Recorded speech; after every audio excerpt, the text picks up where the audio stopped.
الحمدللہ وحدہ والصلاة والسلام علی من لا نبی بعدہ اما بعد۔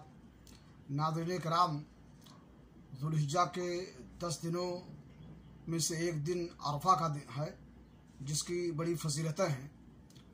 اس کی فضیلتوں میں سے ایک فضیلت تو یہ ہے کہ اس دن اللہ رب العالمین نے دین اسلام کی تکمیل کی اور اس کے ذریعے سے اپنی نعمت کا اتمام کیا۔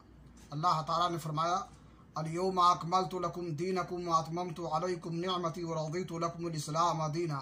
آج کے دن میں نے تمہارے دین کو مکمل کر دیا اور تم پر اپنی نعمت کو مکمل کر دی، اور جس دین کو میں نے تمہارے لیے پسند کیا ہے وہ دین اسلام ہے۔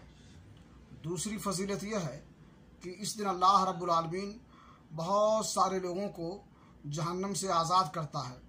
اللہ کے رسول نے فرمایا ما من یوم اکثر من یعتق اللہ فیہ عبدا من النار من یوم عرفہ، کہ سال کے سارے دنوں میں سب سے زیادہ اللہ رب العالمین جہنم سے اپنے بندوں کو جس دن آزاد کرتا ہے وہ عرفہ کا دن ہوتا ہے۔ یعنی عرفہ کے دن اللہ رب العالمین بہت سارے لوگوں کو جہنم سے آزاد کر دیتا ہے۔ تیسری فضیلت یہ ہے کہ اس دن کا روزہ رکھنا ایک سال گزشتہ اور ایک سال آئندہ گناہوں کا کفارہ ہوتا ہے۔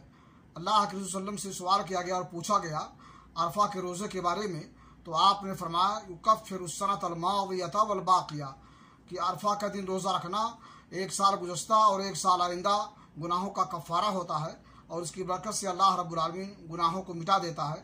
اس لیے ہمیں چاہیے کہ اس دن کی فضیلت کو سمجھیں اور اس میں خوب نیکیاں کریں، اللہ کا ذکر و اذکار کریں اور روزہ رکھیں، اور حجاج کرام جو ہے تلبیہ بھی پڑھیں اور اللہ رب العالمین کے ذکر و اذکار میں لگے رہیں۔ اللہ تعالیٰ ہمیں اس کی توفیق بخشے۔ تقبل یا رب العالمین، وصلی اللہ علی نبینا محمد وعلی آلہ وصحبہ اجمعین۔